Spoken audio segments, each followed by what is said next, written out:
Standard 8 Subject Civics Lesson number 2 The Indian Parliament Part 3 The Chairman of Rajya Sabha. The chairman exercises the considerable control over functioning of Rajya Sabha. The vice president is the ex officio chairman of the Rajya Sabha.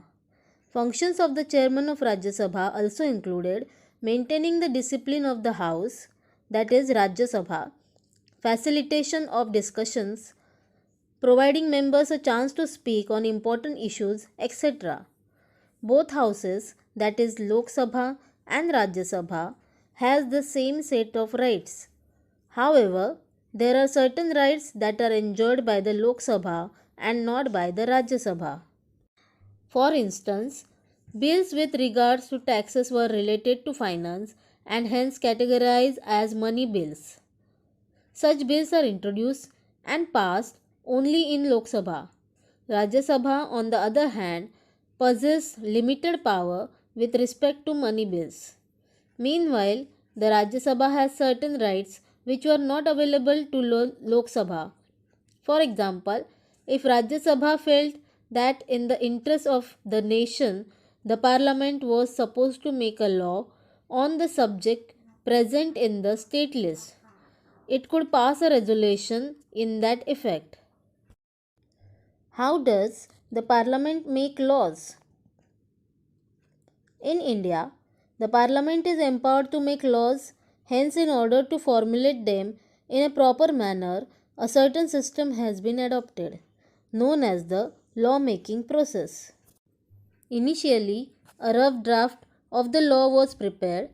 This draft or outline was known as the draft proposal of the law or bill of law.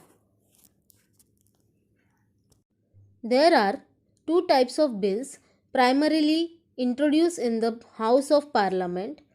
First one is money bill, second is ordinary bill. In order of the bill to be converted into the act as a law, the following processes are involved. First reading.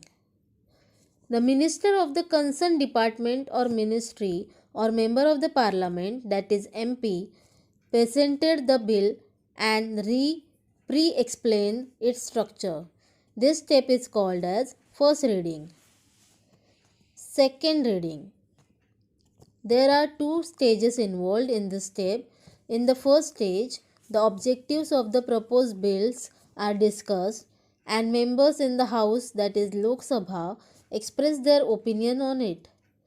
Those who supported the bill gave favorable opinions, while those who opposed would discuss its drawbacks. Following the discussions in the House, as per the requirement, the bill was sent to the committee of the House. The committee report, which was comprised of instructions and recommendations, was then sent to a House, that is Lok Sabha, in order to make the bill flawless. Following this, the second stage of the second reading began, wherein the bill was discussed clause by clause and members could suggest necessary changes. Following this, the voting process takes place in the House. Third reading. The bill is briefly discussed again during the third step. Voting is taken for the approval of the bill. If the bill received an assent by the required majority, then it was considered as being passed by the House. The bill undergoes the same procedure in the other House, that is Rajya Sabha, as well. After receiving an approval from both the houses, the bill is sent for the further assent to the President.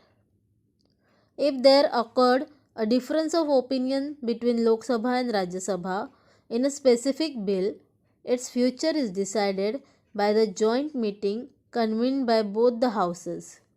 Following the final assent and signature of President, the bill was converted into law. Every year during the month of February, Finance Minister presents the national budget to the Lok Sabha. The state legislatures also followed the same procedure of law making as those in the Parliament.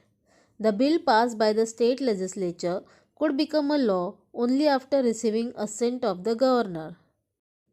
Thank you.